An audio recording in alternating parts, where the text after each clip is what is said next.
Welcome back, everybody. Episode 6. Number 6. And this is this is impromptu. This is very special. If you can't hear, we'll just go ahead and throw it out there that we are sitting lakeside by a fire. We're at Grand Lake Town, Oklahoma, by a relatively massive ring of fire. Yeah, we are at we're at Greg's. Well, no, he'll tell you we're at Brenda's lake house, and so we're at my parents' home on Grand Lake. Adam's got to do a little work over here in the morning, and we felt like it'd be a really good time to swing on over here and take advantage of a nice night. Call it a work trip. It's December, beginning of December 5th, I think. And it's, I don't know, it's 10:30, 11 o'clock at night, and probably about 55 degrees. Right here, it's about 92. Yeah, right. This. Can you hear it, folks? I can definitely hear it now. Yeah, you can't beat. I don't care who you are, you can't beat a good fire. Not in a fire ring that's 6 foot wide either. Mm-mm. So tonight, folks, Bryce said this is special, and that's because we're trying a beer that I'm hopped up about. You're fired up. I think I'm fired up. There is probably no more American beer than that we're going to try. I'd argue against anyone that it's Leadslinger's lager, and to anyone out there that doesn't know who Leadslingers is or what the backstory of it is it's brewed in Moore, Oklahoma by 1774 Brewing Company. But Leadslingers, they started with a whiskey. One whiskey. Yep. And that company was put together by several veterans, and probably the most renowned name of the group is Matt Best. That's probably going to piss his partners off, but he doesn't seem like a guy that's going to care. They need to do better on social media. He's out there. He's the face of. He's a great entrepreneur. I've read his book. Thank You for My Service. I've heard wonderful things from more than just you about that book. It's a great book. Matter of fact, Mr. Crenshaw up there in Washington D.C. was, I believe, bragging on Matt Best's book just a few weeks ago. If you read it, it'd be hard to. He gave his life was on the line. He fought for our country and was proud to. You can read that in his book, and you can see it today in his videos. And then he came back home and didn't know what he was going to do. And we've all heard the stories of how hard it is to come for those guys to come back and insert their lives to normal everyday. Especially those type of guys. Those should be mentioned. Special forces. Special forces. All those guys that are part of it. If you read into Leadslingers, everyone was some sort of special forces, whether it be paratroopers to USAF. I think it had several letters next to it, so it's special. Matt was in special forces, and so came back and him and some guys created Black Rifle Coffee Company, which that's all we drink at my house. Love their coffee. Hope we love their beer. I've had their whiskey. Whiskey's really good. I've had their whiskey. I've had their spiced rum. I'm not a spiced rum guy. Yeah. I'm not even going to drink it because I don't want to dislike something they've done. Yeah. Well, it's good. Guys, we should I've made it a point not to try this beer until we got here tonight, because I want the true first taste experience on this. Yeah, I've had 12 of them sitting in my fridge waiting for the right moment. So here, Beer Bait and Real Estate, our first taste test of a Leadslingers beer. This is new for them. Yeah, this is a new venture. I think they've done a lager and a wheat. It took some effort to find this beer. It did. In Owasso.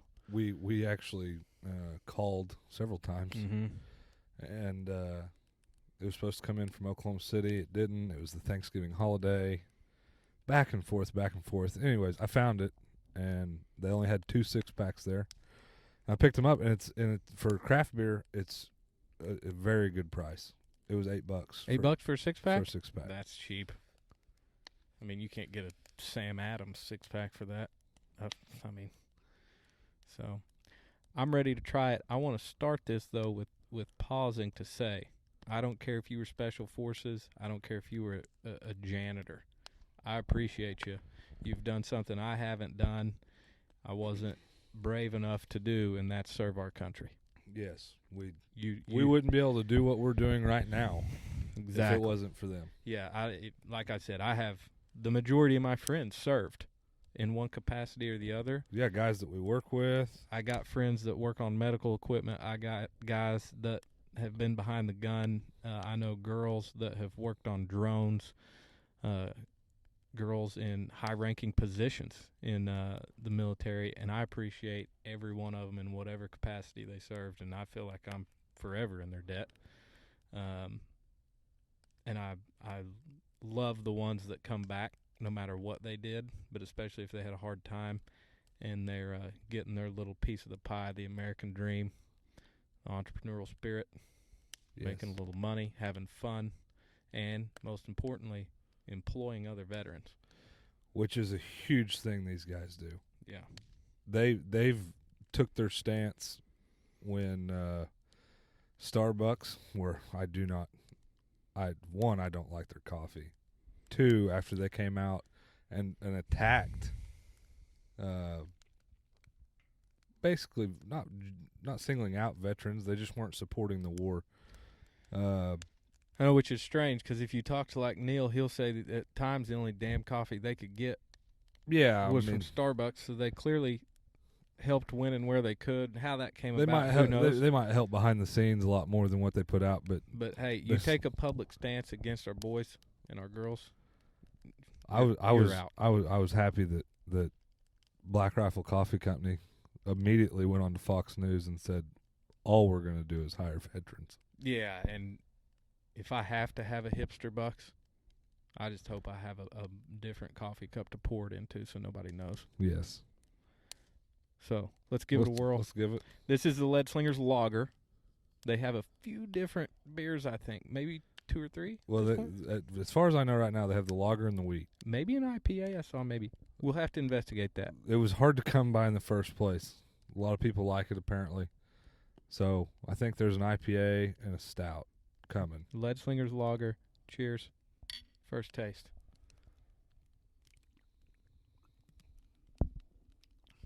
Damn good beer. Yeah. A perfect beer to be sitting doing just this. This beer's at a good temp right now. It came out of the Yeti, probably upper 30s.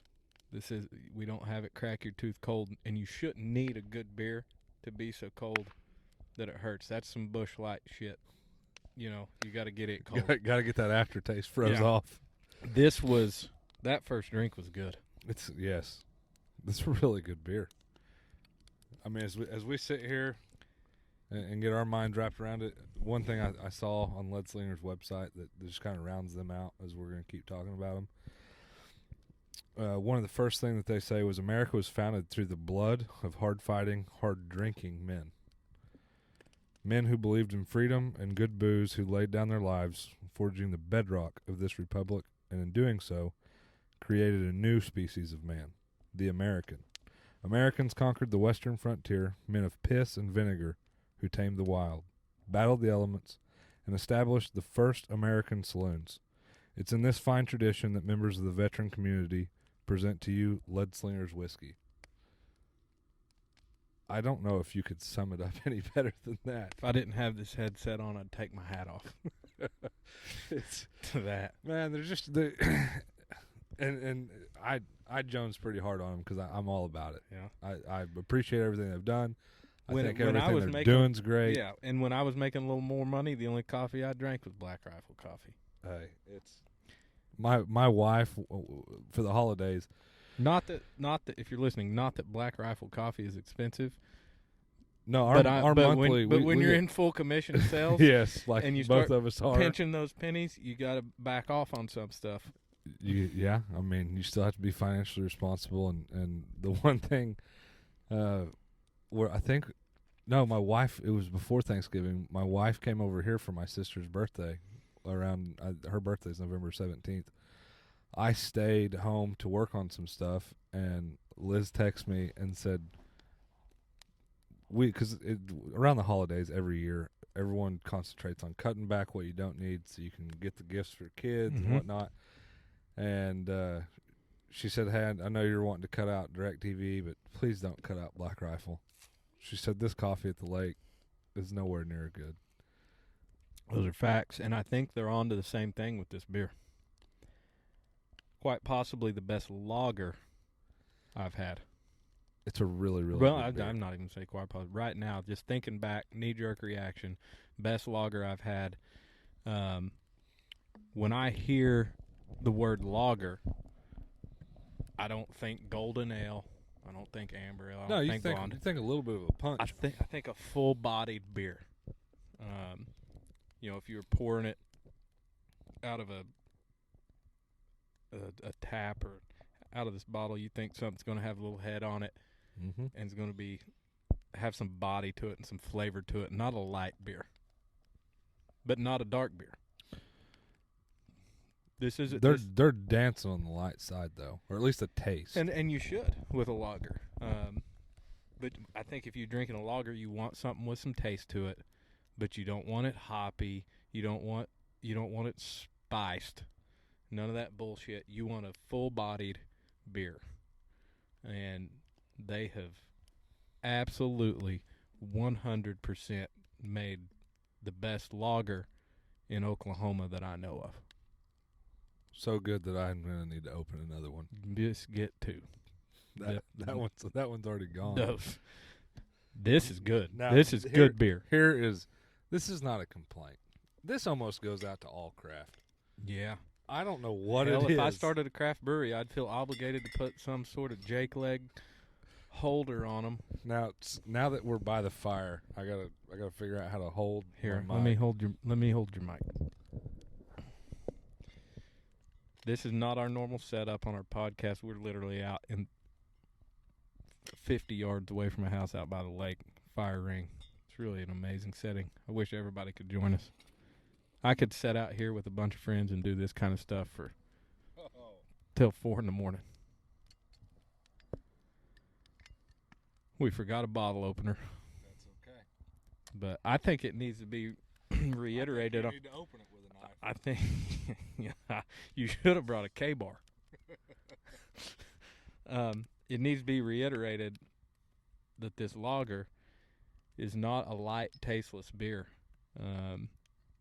This beer tastes good. You know what it reminds me a lot of? It's a better version of This Land. Yeah. From Marshall's. Yeah. It's less spicy. It doesn't have any of that going on. The earthy notes. No earthy notes. This is just a good, smooth, full-bodied beer. And it's funny. It's not funny. It's just. I don't want to. Here's the deal. You can't over-describe this beer because it doesn't have a lot going on. This is a smooth, full-bodied. Well, since we're getting all patriotic, I feel like this really needed to be done on the 4th of July. The direction that we're taking it, but. Every day is the 4th of July, buddy. If I was at the ball game, baseball game type of deal, this is the beer that I would want. Yeah, in my cup. So I mean, fire. This is an everyday beer, drinkable. Buddy stops by after work. Yeah, hey, want to have a beer? Pop it open. They're gonna say, "Wow, this is damn good." This isn't Bud Light. And it was made by a bunch of badasses. Yeah, and I'm not saying that out of fear of knocking it. This is just good beer. Which I wondered, because when you try to look them up, the website, they're not promoting this yet. It's rudimentary. The marketing is rudimentary at best.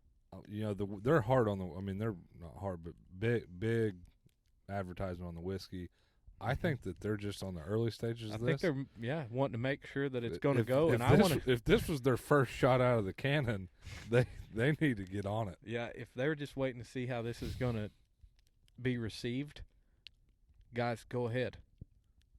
Don't shut her down. Go ahead, go on with it. I mean, no, because this son of a bitch in drive. It's already known. I'm going to be pretty skeptical on all wheat beers. Not a fan of them. Mm-hmm.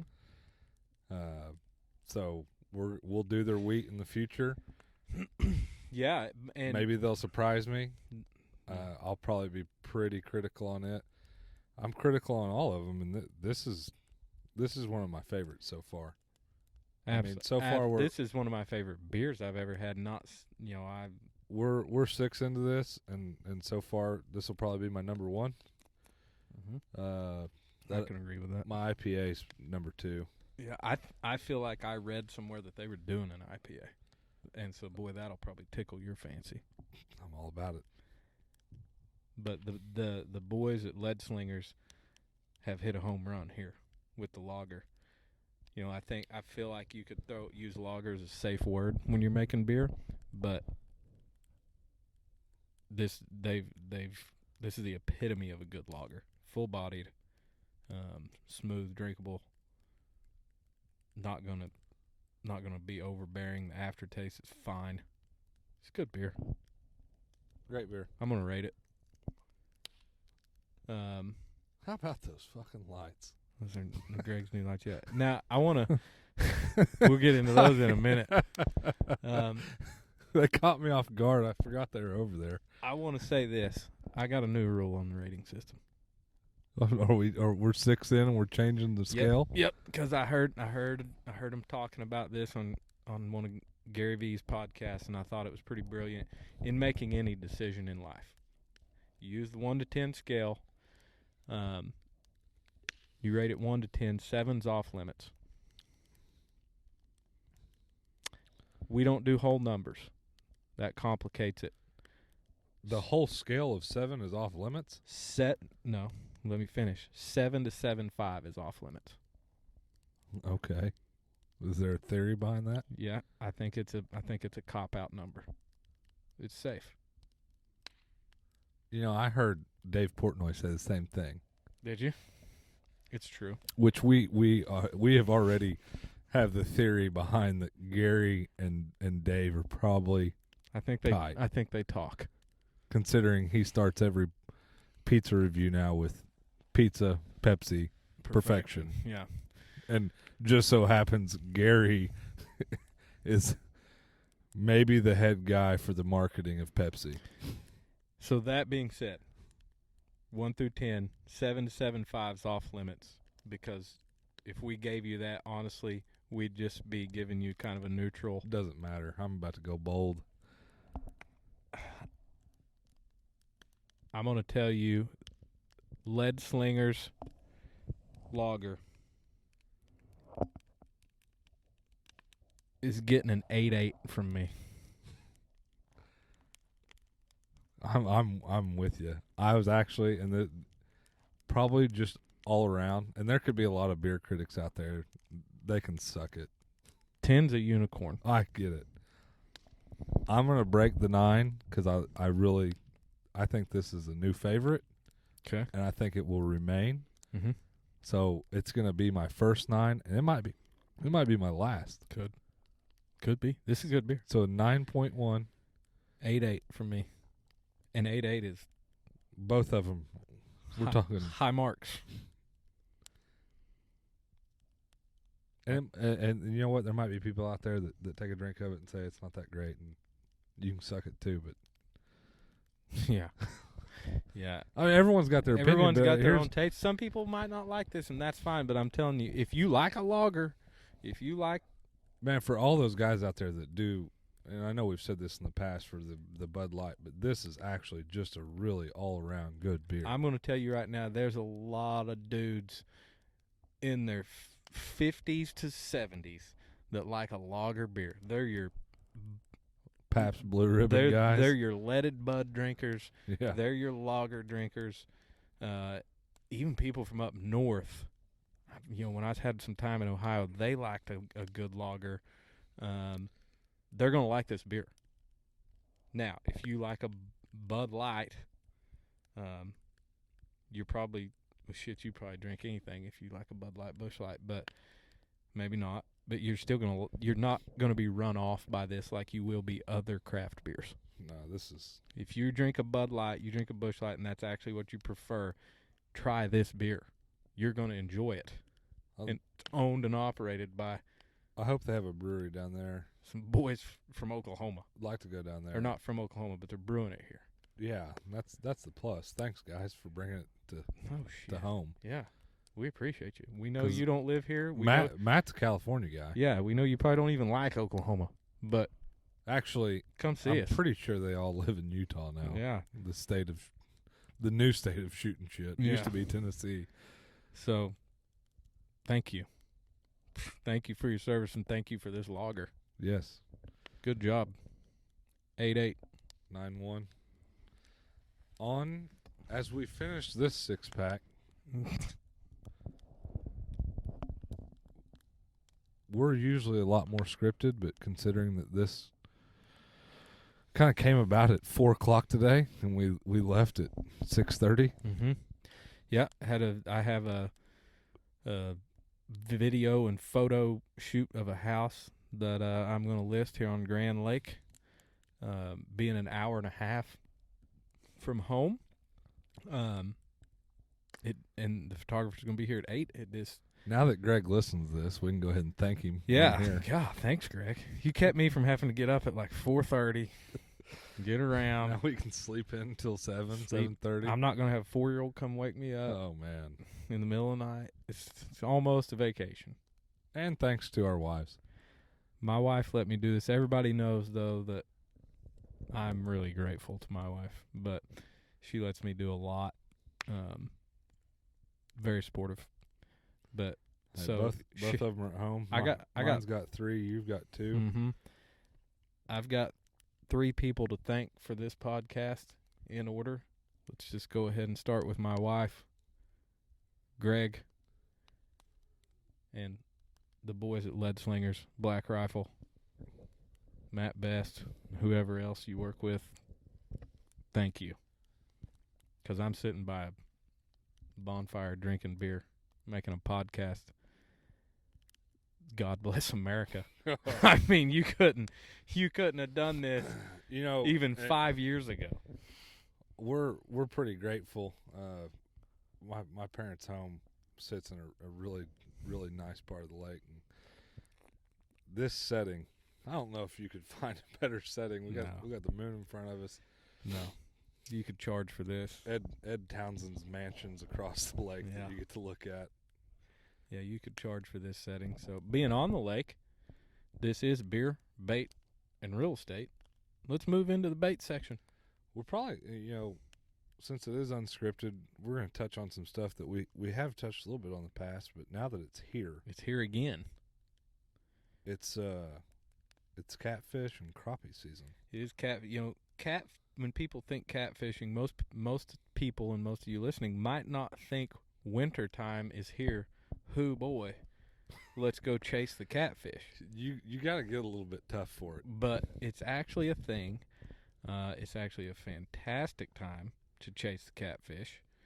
A boat is preferred for this. It's really, really going to help you out. Yeah. And it's not because they're in deep water. It's more chasing.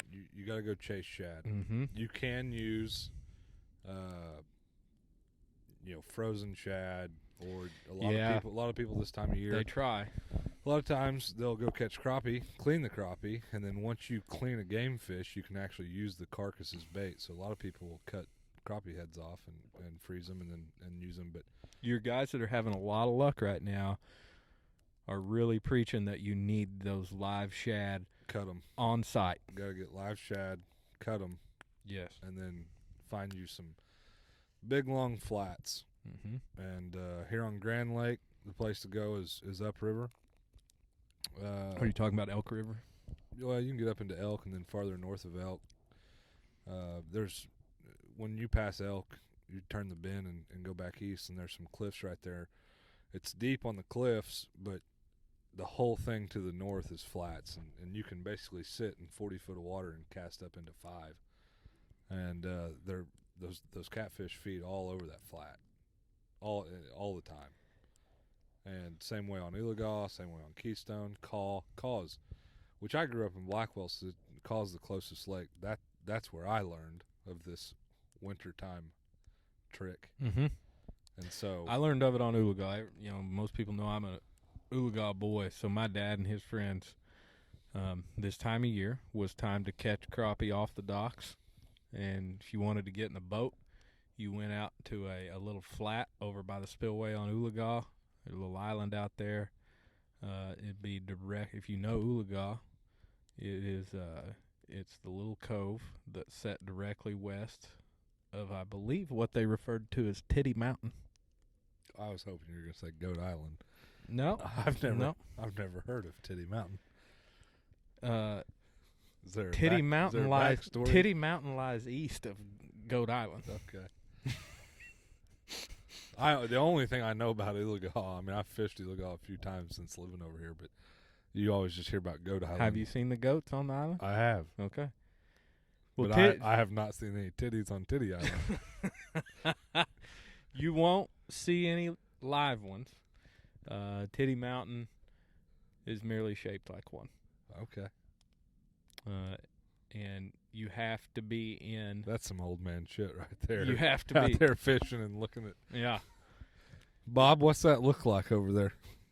Yeah. Yeah, and it does. Well, and you can really only see it from that cove where everybody likes to catfish. So that's where I picked it up, and that same deal. That's a huge flat, relatively shallow. You can catch some big blues this muddy, time of year. Muddy bottom, and it was the same deal. It was cut shad, cast it out there, let it sit, and if you find them, it's gangbusters. Yes, and a lot of big ones. Yeah, and it seems like the colder and shittier it is outside, yep, the better it seems. You're going to be in a rain suit. You're going to have your Gore-Tex on. You're not going to be able to feel your fingers, but man, it's a hoot. It's all worth it. If you're listening to this and you know us or want to get to know us and you want to go, we know a guy. We know a guy, and hell, we'll even give it a shot in the bass boat. Call us. It's fun. We'll make it happen. Hybrid Daddy, a.k.a. What has he changed it to Hybrid Cat Daddy now? No, I don't think he's proven his record enough to go to Hybrid Cat Daddy, but Tony Surrett will tell you he's got this down, and I'd like, let's take him up on that. Let's put. Hey, he's got the boat to do it now. He's got the boat to do it. Let's put your money where your mouth is. Let's take some people catfishing. It is a good time. On the other side, if you don't want to go fight that, go upriver. Mm-hmm. Really on anywhere that's got some deep water, and go crappie fishing. It's that winter crappie bite. I just saw a guy that went to my high school. His mother taught with my mother, Trey Blunt. I believe he fishes on Fort Gibson. He's also, I think he's a teacher now. And I don't know how he finds time to do that for all his fishing and hunting. But he's got the crappie bite down. I keep seeing his pictures on Facebook, and I think he posted the other day, I bet the deer are glad I came crappie fishing, but the crappie didn't fare well. And this dude was holding up some slabs. You can catch, same way with catfish, same way with crappie. You can catch some really big crappie this time of year. And that was during rifle season, so you're just talking a couple weeks ago. And he was hammering them, and he said, he was saying on Gibson it hadn't even got good yet. So no, it's the same deal with weather. It's warm right now. Yeah, it is. I mean, we're in hoodies out here, and I'm in a long sleeve T-shirt. You're in a long sleeve. So you need it to get cold. It'll get there though. I think you need it to get a little colder to really, especially the dock fishing crappie on the brush. Yeah. Just need it to get a little colder. But they'll be deep. Crappie are always deep, 15, 20 foot. Mm-hmm. Yeah, I'm no Todd Huckabee, so I need some brush piles and some guaranteed spots. Yeah, Todd's something else. But that stuff's coming. Again, it's Oklahoma year round.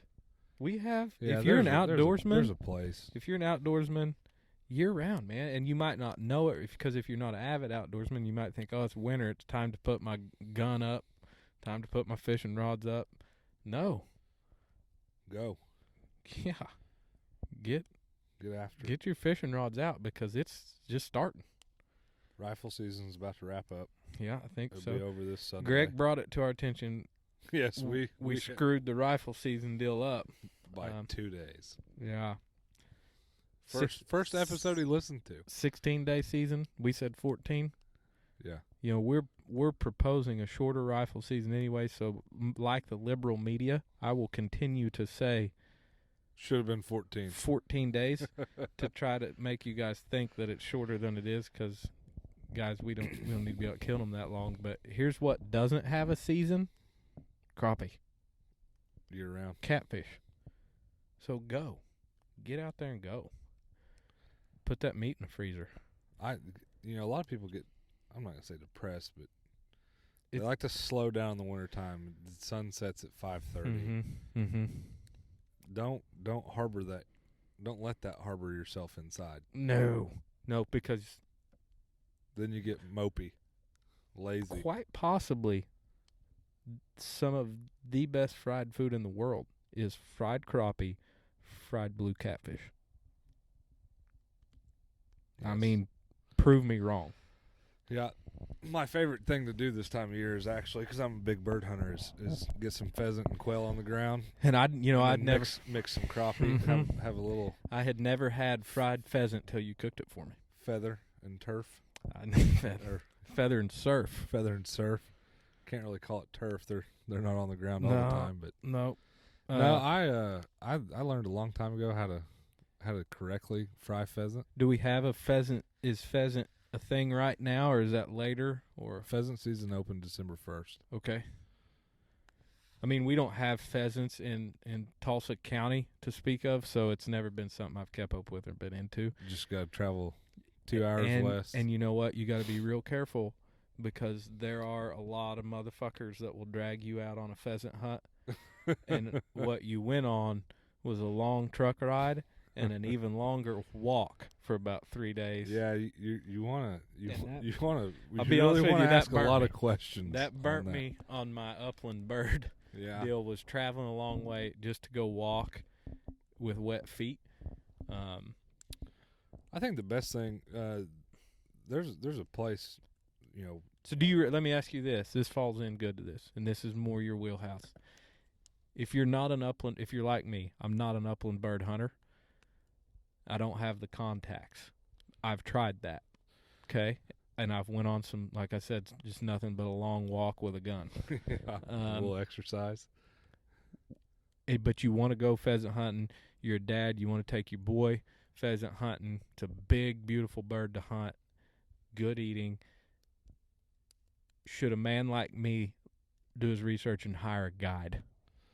Yeah, there's places around Tulsa. Because doing the public land thing is probably worse than throwing darts. Yeah, don't do public. Public's you need to go north. You can run into a lot of problems. You got to go north. Go central to farmland, right? Don't you farmland? You need some farmland. Yeah, that's what they feed on. So, okay. I mean, something with beans, corn. I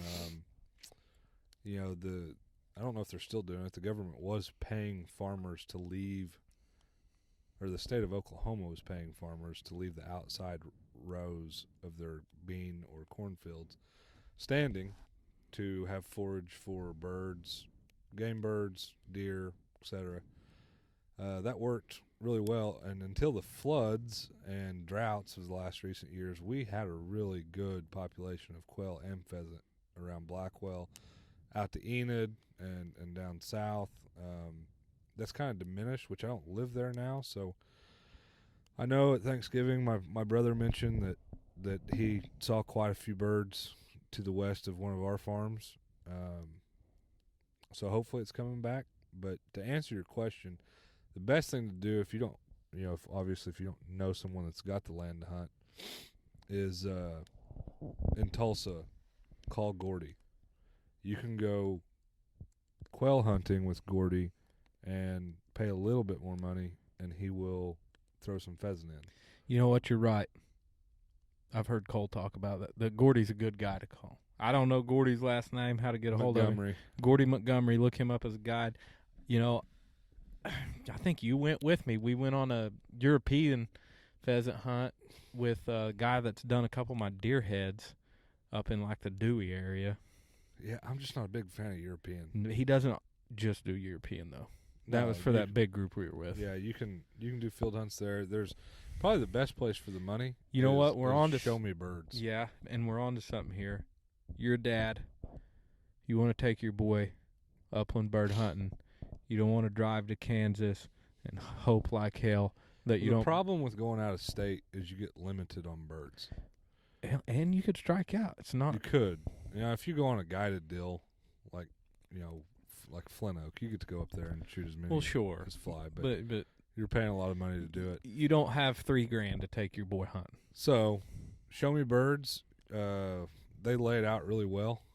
They have different tiers, and so I think for like $175 a person, they will guarantee you that they plant 8 pheasant in the field, and then you also get to shoot any wild birds. So you might show up and pay $175 to kill 8 birds, but you might walk away with 16.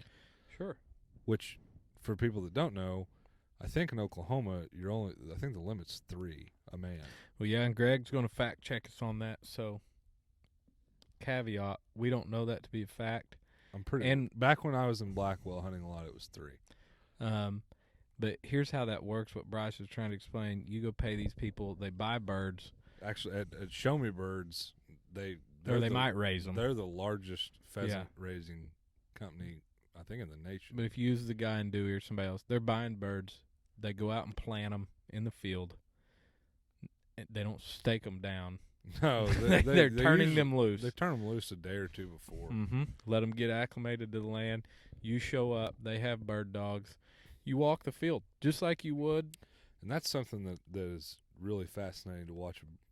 Two good bird dogs working. It's fun to watch a bird dog work. If you're a dad and you got a 12-year-old boy, maybe even younger than that, and you just want to show him something he has never done that's really cool, that is historical to the United States of America, upland bird hunting is a hoot. He's going to get to shoot his gun. That's it, because you can lose a lot of kids sitting in a deer stand. Or you can lose a lot of them going on a 5-mile walk. Yeah, the same deal.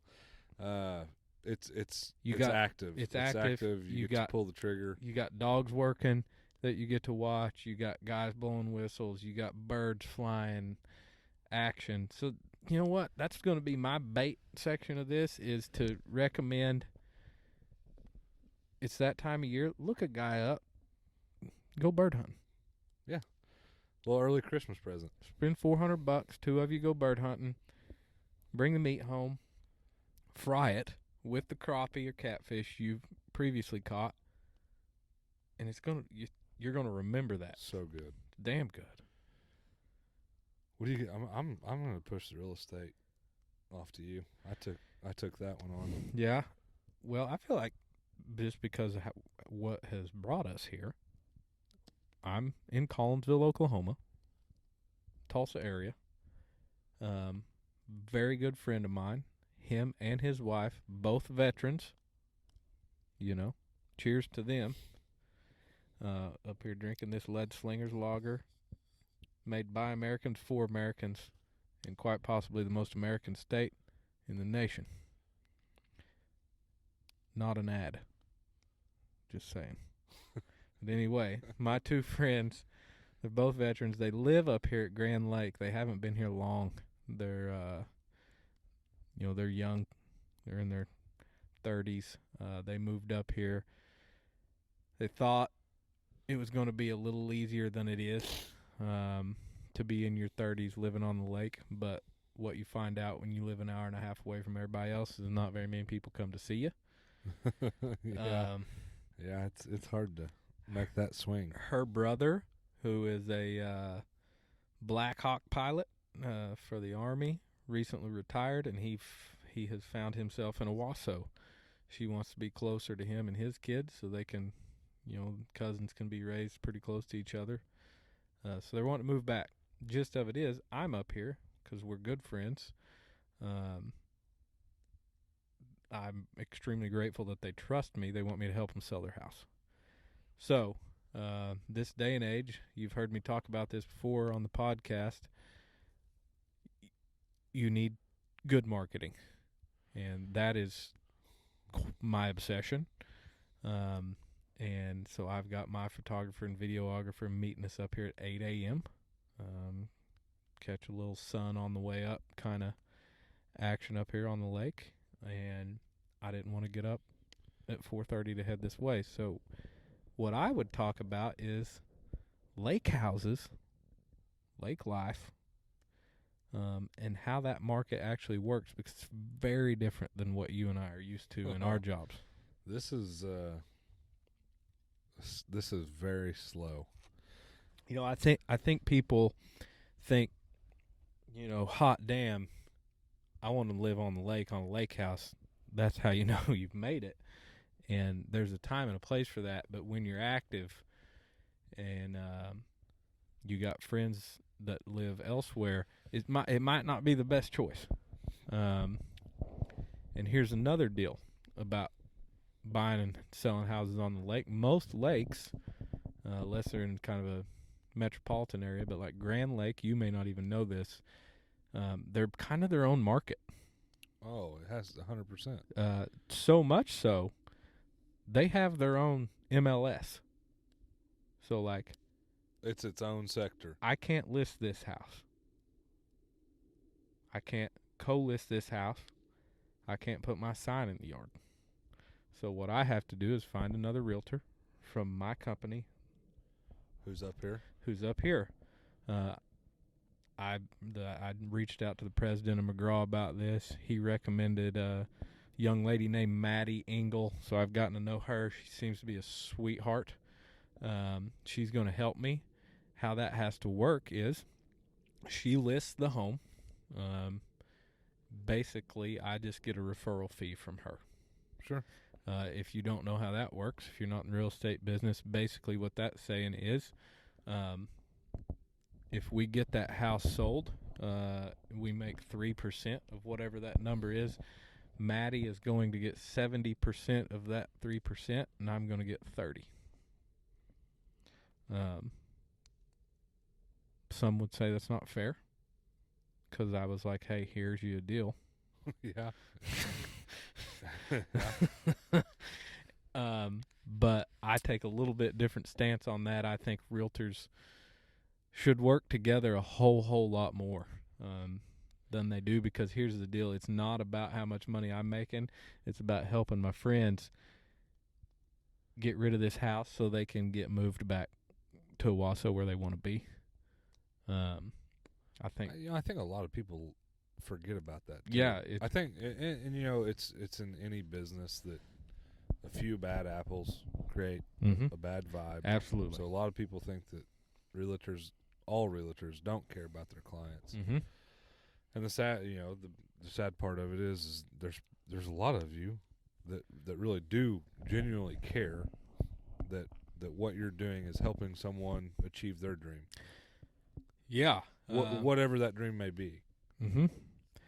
And here's the deal. Sure, I'm not making, obviously, literally even half of what I probably should make on this deal. But like I said, that's not why we're here. That's not why we're doing this. And I have had agents, that just in conversation talking about this deal, been like, "Oh, I never refer deals out because I don't like the referral split." And to me, that I hope you, if that's your attitude, I hope you retire soon. Because you're a dick. You're a douchebag. That's silly. That's not good for your clients. yeah, maybe you're making a ton of money right now and good for you, but that's going to catch up with you long run, I believe, karma. So, yeah, I'm excited about this because this is going to be cool. There's a lot of opportunity for content out of this deal. They want to get this house sold. They want to move. They're ready. So you got to get the ball rolling on that, and I would have a hard time sleeping at night letting them just blindly find an agent that they don't know, Don't trust that they don't. It's probably not all the way in their corner. So here I am, and after I've only talked to Maddie on the phone. I'll meet her in person in the morning. But we have kind of a mutual understanding. I'm coming guns a-blazing on the marketing on this thing. I insisted on my videographer and photographer. He's driving up from Tulsa. They're the best. Vast Media, Matt Geisow. I was using Matt before. They're as big as they are now. And their Vast Media is a big deal. So I'm excited about this one. The house is a year old, man. A year-old lake house. Really good area, too. What are we? A minute and a half away? Yeah, we're not very far. I mean, tell you know a whole lot more about this lake. So a lot of people. Where are they? How would you describe where their house is? Because they don't have a dock on the water. In that cove, there's no docks on the water, like behind the houses. Yeah, not to where they're at. They're like community docks. Right. So we're on the north end of the lake, and this is my now that we're getting older, this is my favorite part of the lake. Your younger years, South Grand Lake is that's where the party is. Partying, but we're up here. That's where you got the big, I call them the little pecker boats. Yeah, well, they're all over the lake. I mean, there's one right there across the cove. Yeah, but you got to take them to those coves on the party end of the lake. Yes. So we're just south of we're in Grove. We're just south of Sailboat Bridge. What the cove that my parents are in is considered Little Carey. Mm-hmm. So Chris's house is in Big Carey Bay, and Big Carey Bay is amazing for anybody that wants to play on the lake. You got kids or family members that like to tube and do all that. There's a lot of people that travel from way down south to come up here because of calm water. Calm, protected. It goes way, way, way back to the east, and it's remarkable how it's just really big and wide. When you get down south, a lot of the coves are pretty narrow, and when you get that congested, it's tough to play. It is, and you got all these big boats running around. Big boats and big wind. Yeah, so you get up here and you're, on a calm day, look out in front of us. You have hundreds of acres in front of us of water to play on. And then Carey Bay by itself is, it's a mile deep. Yeah, and their house is cool because they got a community dock that they purchased. They got a huge backyard. Couple acres. Huge. Mowed. And it's very gently, what I would call gently sloping to the lake. Big time gentle slope to the lake. Like, I don't know what sort of angle you would call it, but it's light. It's a light angle down to the water. You're talking a couple 100 yards to the water. It's manicured, no different than the front yard. So you can see all the way to the water from the deck. You can walk down there and play. It's really just beautiful. It's peaceful. That's what's nice about up here is, which we have friends and family that have houses down Duck Creek and Drowning and areas down there. You have to worry about the kids. Yep. Because down there, the 750 line. You're on a bluff. Yeah, you're right on the water. Where here, my parents' house, it's almost too close for comfort, but we still have what I would say a pretty big yard. You got a buffer. So, but Chris's house, you got a major buffer. you can open up the back door and tell the kid they'll run out of gas before they get to the water. Yeah, and you can keep a good eye on them. And you're talking about a house that's a year old, 3,000 square foot, partial basement type setup, nice upstairs deck, overlooks the lake. We're going to list this thing. We're going to start at $350. And you are extremely close to town. So here's like a minute. Here's the next thing that I love up here, being in Grove. We're on the water. I mean, my parents' dock is right there. Yeah. And I can be to the Grove Walmart or the liquor store or wherever we need to go in less than 7 minutes. Correct. And they're even closer. And people that live down in Duck, yeah, it takes 20 minutes to get to a Walmart. Correct. And you know what else they're close to? Golf course. Golf cart ride. They love it. So yeah, you're talking about a house too. It's less than a year old, 3,000 square foot. List price starting at $350,000. I help build houses for a living. We couldn't do that in Tulsa. No. Especially on 3 acres backing up to water. It's amazing.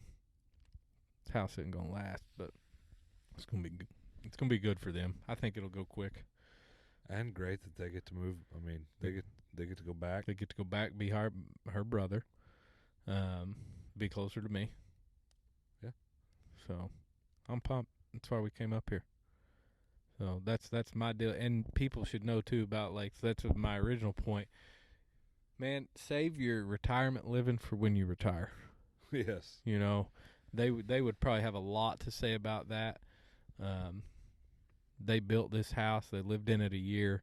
It took them that long to decide. Maybe we'll come back to the lake one day. I plan on retiring on the lake. But right now, you got to be in it. You got to be in the hustle and bustle to make a living. Chris Chris works in Tulsa, so hour and a half drive every day. Every day just to get started. And that, folks, is if you're listening and you're like in Houston, not a big deal to you. Up here, that's a long. You're covering some ground in an hour and a half. Well, the exposure, and what I would get at is the exposure on the road. Yeah.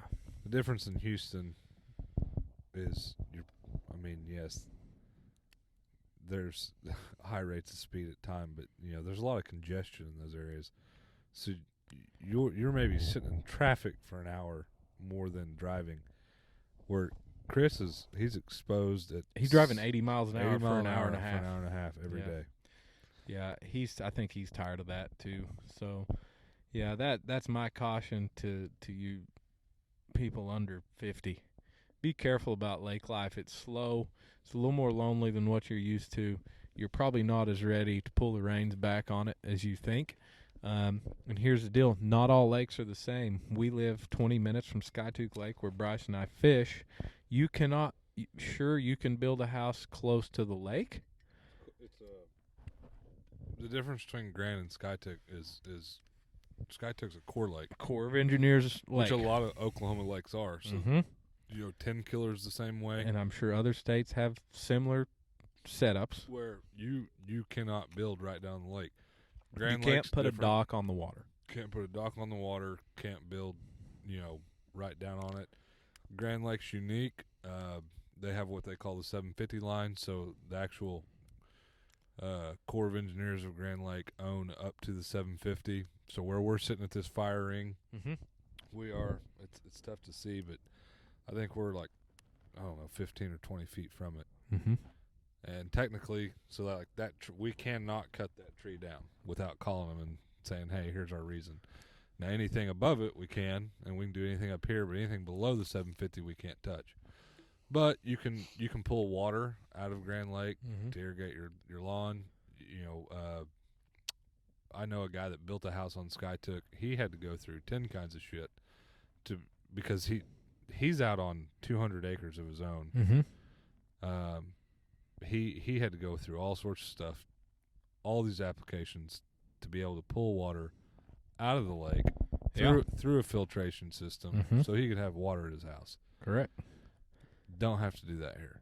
Nope. Grand Lake's different. It's set up. It's got city water ran all the way around. Yeah, wherever you're listening from, like Skytook Lake, Ulaga Lake, you can't put a dock from your house down on the water. It's not allowed. And all that matters as far as if you're buying real estate there. Hey, I love Grand Lake. We love coming up here. Glad we get to enjoy it. And it's going to flood. You need to know that too. So if you're going to buy a house on the lake and you're going to build a dock, get ready for work. It's a full-time job. Let me tell you this. Everybody thinks you come up here and you just relax. Yeah, that's total bullshit. It's an absolute lie. Ask anybody who lives in Tulsa that has a lake home that they travel to on the weekends. The first 3 hours that you're there is work minimum, and it doesn't matter. You better hope you have enough money to pay somebody to do that shit for you. And even if you do, like all week, I mean, they pay somebody to mow the lawn here. Everything here is taken care of. But when we still get here, there's food to buy. A storm just blew through. You show up, the lawn guys mowed on Tuesday. You show up on Friday, there's shit strung everywhere. You got to pick it up. Or when we have a ton of rain.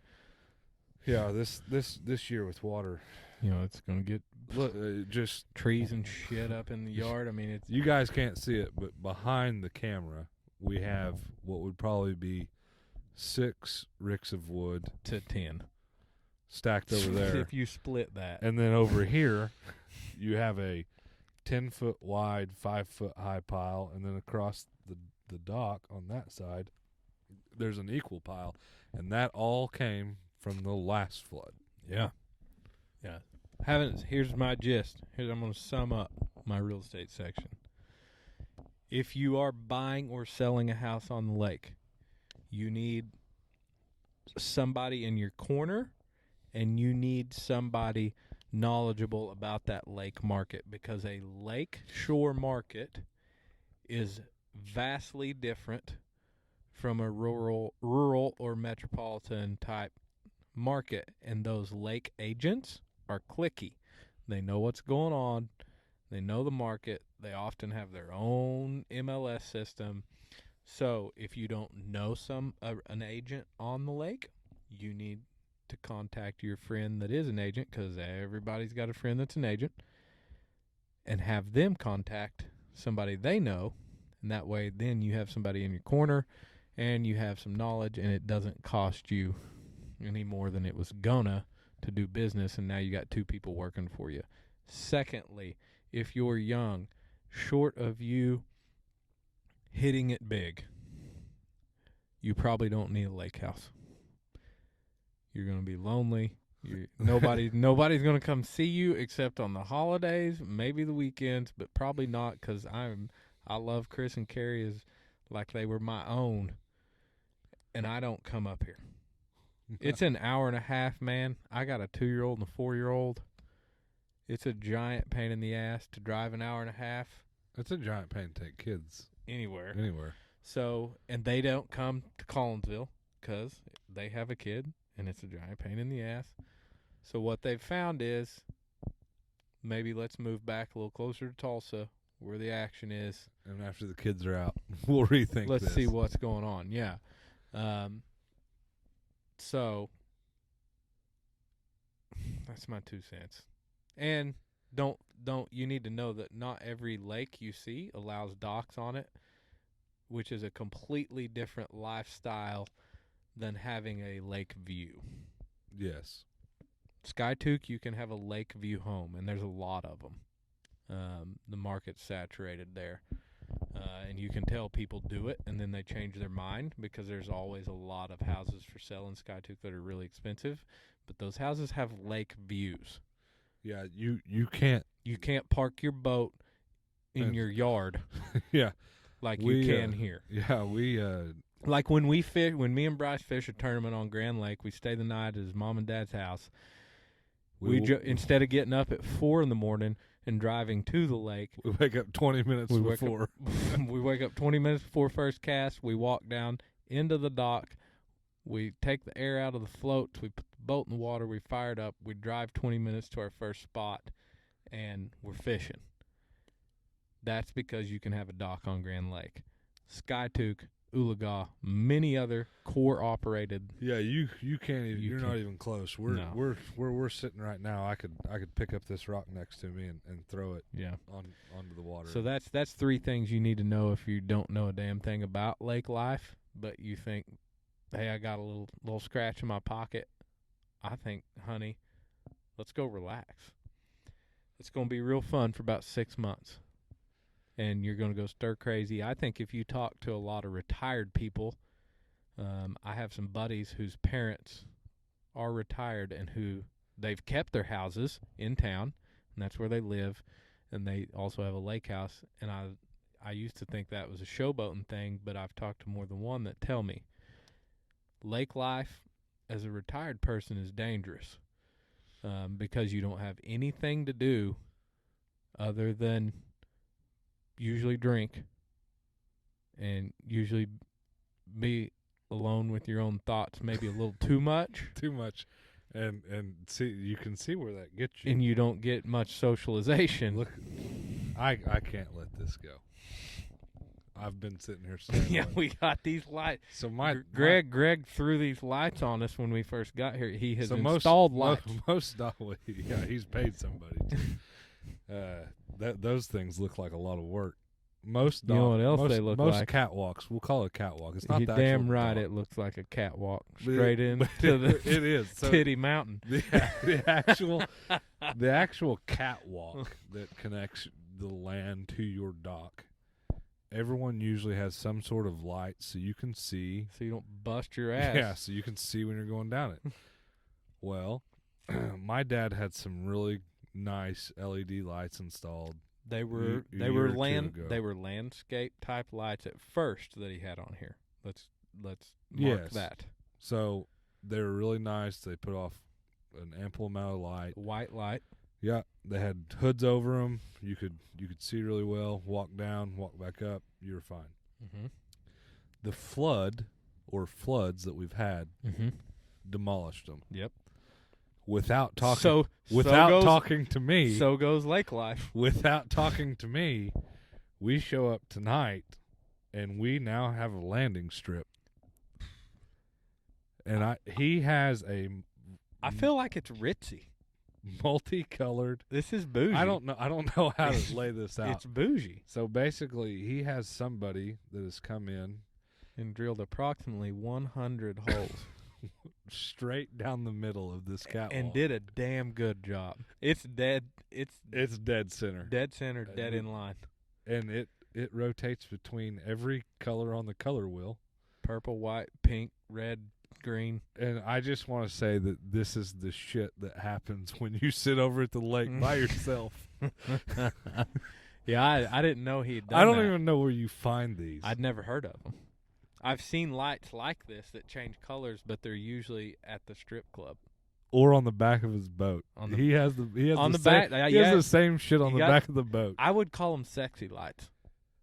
I don't know. Those are sexy. I will say props to him on this. The nights that we get drunk and we're on the dock. What he did with them is nice because it's right up the middle of that walkway. And we all know when you drink too much, you get fixated on little shit. Correct. So if you'll just follow the line. You know what it looks like? We both damn near have our pilot's license. Yeah, have had at one time or almost had. It looks like the lights at the end of the runway. We're coming in on 3-5, bringing you in. You're a little high, then you're a little low. But you got 2 rails to hang on to, and he's got these lights running down. They're nice. I don't. It's lake life, folks. It's lake life. I love it. So, I don't know. I'm gonna wrap it up. I want to recap. Leadslinger's Lager. Even the labels kick ass. You can't see it tonight, folks, because it's dark. But it is very patriotic. I'll take a picture. It'll be on our Instagram. You can find us on Instagram, Twitter, Facebook, YouTube. You've got Leadslinger's Lager. You got the American flag. You got Join or Die. on there. You got the whole gamut. It is a damn good beer. 8.8 from me, 9.1 from Bryce. They got that eagle holding the AR-15. Yeah, they do have the eagle holding the AR. So, it's awesome. That's the beer. The bait right now. Go find somebody to take you catfishing. Call us, message us, DM us. We will have Tony Surrett take you catfishing. He won't like it. Well, tough shit. But I've heard about it all. I'm going to hear about it. He's going to have to start proving it. Yeah. We'll take you. Hell, we'll take the bass boat out. We'll give it a whirl. I've done it before. You got an extra rain suit now. Yeah. So go crappie fishing when it gets a little bit colder. Find somebody that's got a dock, got brushed down. Make it fun. Deep dock. Yeah, get to coffee where you can stay warm. Like, I like it cold, colder than shit. Mm-hmm. Inside a dock, you got coffee, you got little short jigging rods. It's just fun. Southern version of ice fishing. Correct. Pheasant hunting. Go spend $400 or $500. I'm a tight ass when it comes to this stuff because I've been burnt so many times on this. But I'm telling you right now, go find you somebody to plant you some birds in the field. Spend $400 or $500. Take your boy or your girl upland bird hunting with guaranteed kills, and I promise you, it's just fun to watch the dogs work. It's fun to watch kids, man. Yeah, get kids exposed. The kids to it. have a hoot. That's a blast, and it's that time right now for that. Real estate, be careful on the lake. Be careful on the lake, and if you're going to sell a house on the lake, timing could be everything. And your people could be everything. This is a lot of people associate lake living with luxury living, and when it absolutely is. Yeah, a lot of it is. So when times are down, Oklahoma's we'll call it an oil and gas natured business. Yeah, and it makes me nervous right now. And right now, that whole the state of Oklahoma, I fear for a lot because gas and oil aren't doing very well. Not doing very good overall. The economy is rocking. Overall, Oklahoma's doing real well. So that I'm only half nervous about selling Lake House right now. The nice thing is there's a lot of businesses in the town of Grove that would support someone that would be looking for a home like that. Because we're not talking about we're not talking 750 plus. We're talking about you can be in a 1-year-old 3,000 square foot 5-bed 3-bath house, huge lot with a dock for way under $400,000. And there's your sales pitch for the night. Yeah, call me. But so on the lake, be careful. Don't get to the lake too young, man. You got time. Retire. Visit. Visit. Visit the lake. Don't live on the lake. Stay where you can work. Stay where your kids can be by other kids. Have fun, and then retire. Quit trying to retire too early. We're gonna keep enjoying this fire. Yeah, guys. Thank you for listening to this long one. It's extra long. I'm gonna get this shit off my head. We went a little bit over an hour on this. We knew what it was gonna be. But it was absolutely worth it for Matt Best and for the boys at Leadslingers. Thank you to our veterans. Buy his book.